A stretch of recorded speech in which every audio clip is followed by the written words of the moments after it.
Bonjour et bienvenue sur un autre point de vue. Voici notre deuxième vidéo de cette année pour bien réussir sa terminale. Cette fois, nous allons nous attaquer à un grand enjeu de terminale, Parcoursup. Merci à SlideGo dont j'utilise l'une des présentations pour toute cette série « Comment réussir sa terminale ». Je vais vous donner mes conseils sur comment j'ai réussi à gérer Parcoursup pour être acceptée là où je souhaitais, c'est-à-dire en passe. Tout d'abord, je me suis attelée très tôt à la recherche de formation. J'avais la chance de savoir depuis longtemps ce que je voulais faire et donc je n'avais plus qu'à chercher des formations dans ce domaine. J'ai mis plusieurs passes hélas dans différentes villes ainsi que des prépas BCPST et une licence dans ma ville d'origine de biochimie. Pour chercher des formations sereinement, il faut avoir une liste de priorités. Personnellement, j'en avais deux. Je savais que je voulais faire médecine et je savais que je voulais que ce soit dans ma ville. Mais je savais que j'avais aussi besoin d'avoir plusieurs choix. Des choix que je voulais, des choix élevés et des choix plus safe. Par exemple, j'ai mis une licence de biochimie parce qu'elle avait 88% d'admis. C'était mon choix safe. J'ai aussi voulu que mes vœux soient tous remplis et c'est pour ça que j'ai ajouté un vœu de prépa BCPST, ce qui permettait aussi d'avoir plusieurs sous-vœux. On ne sait jamais. Je vous conseille vraiment de remplir les 10 vœux, même si ce n'est pas vraiment ce qui vous intéresse. Cependant, il faut quand même que vous imaginiez un peu dans ces formations au cas où, que ce soit des matières qui vous intéressent. Par exemple, en BCPST, il y avait pas mal de biologie qui m'intéressait. Voici là donc comment j'ai fait mes recherches avec une liste de priorités, des choix safe et en remplissant mes 10 vœux. Maintenant, il faut s'atteler au dossier. Les formations demandent pour la plupart une lettre de motivation, c'est hyper important, même si la formation dit qu'elle ne la lit pas vraiment. Donnez-vous à fond pour être sûr de ne rien regretter. J'ai assisté à pas mal de conférences en ligne. J'ai lu énormément d'articles pour élaborer ma lettre de motivation en passe. J'ai construit toutes mes lettres de motivation avec le même format. Tout d'abord, Madame, Monsieur. Puis, en tout petit paragraphe où je rappelle mes intentions. Préparant mon baccalauréat général avec les spécialités physique-chimie SVT, je souhaite intégrer des études de santé via le parcours Accès Santé PASS de l'Université 2 pour devenir médecin. Ici, je vous montre vraiment l'exemple pour PASS.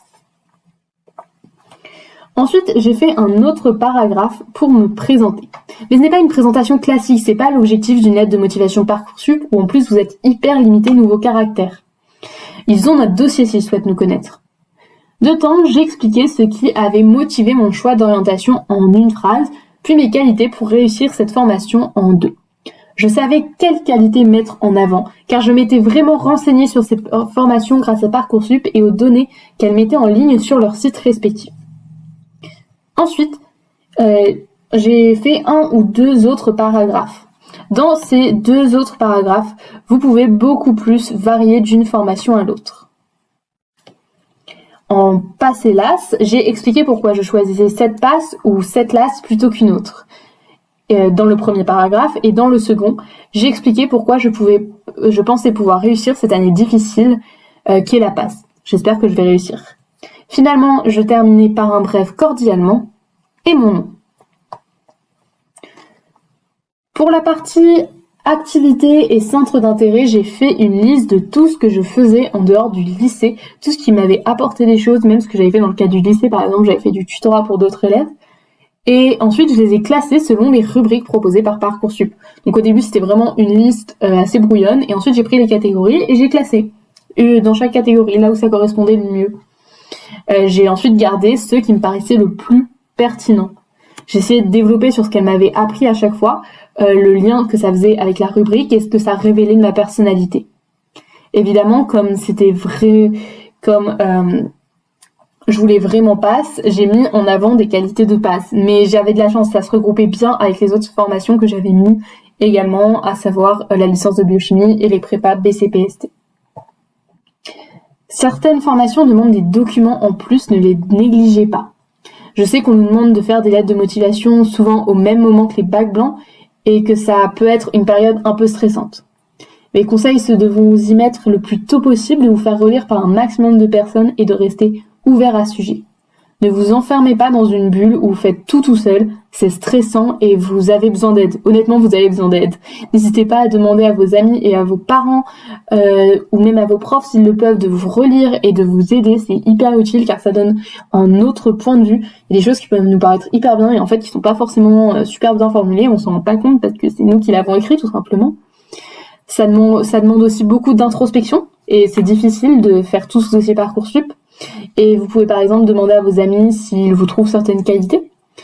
Dans tous les cas, ne restez vraiment pas seul durant cette période difficile et n'attendez pas de tout faire au dernier moment, ce n'est juste pas possible, surtout si vous avez vos bacs blancs. Restez au courant des deadlines et respectez-les. Honnêtement, c'est la moindre des choses, ne comptez pas sur le fait que, oui, ils vont repousser la date de remise des dossiers. Non, ne comptez pas du tout sur ça. Alors finalement, comment je me suis préparée pour la phase de réponse des formations? Tout d'abord, j'ai essayé de ne pas y penser jusqu'à la date donnée. Ça ne sert à rien. On a vraiment fait de son mieux pour tout le dossier et du coup, autant se concentrer sur nos cours et le bac.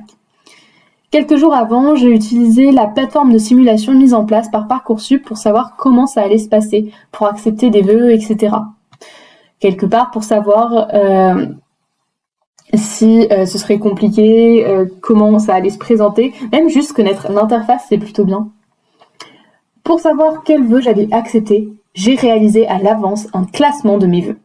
J'avais beaucoup réfléchi à ce classement.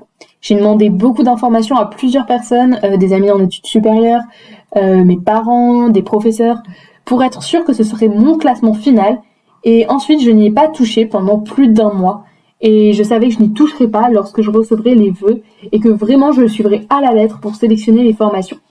Pour moi, c'est vraiment quelque chose de très très utile à faire parce que si on ne se pose, parce que après on ne se pose plus de questions et ça ne vient pas nous encombrer l'esprit dans une période de révision pour le bac. Ça fait une grosse remontée de stress d'un coup, l'ouverture des réponses des formations. Et c'est pour ça que je vous conseille de vous y prendre à l'avance pour savoir comment ça marche et ce que vous voulez vraiment, ce que vous allez accepter. Ainsi, vous perdez vraiment cette habitude de stresser pour Parcoursup parce que vous avez prévu ce que vous allez faire. Voilà comment je me suis organisée pour les 3 phases principales de Parcoursup. Je n'ai pas fait la phase complémentaire d'admission puisque j'ai eu le vœu que je souhaitais assez tôt. Je ne peux donc pas vous donner d'informations à ce sujet, mais je suis sûre que vous trouverez des informations sur Internet. Là, c'était vraiment plus mon témoignage. Ce que je souhaite vraiment vous dire, c'est que Parcoursup prend énormément en compte vos notes. C'est pour ça que je vous conseille de vraiment bien travailler et même dès la première, ce serait trop bête de passer à côté de la formation qu'on voulait par un manque de travail. Je sais que c'est dur, mais vous pouvez vraiment trouver plein d'aides sur Internet et j'espère que cette chaîne vous aidera à progresser. Bon courage et à bientôt.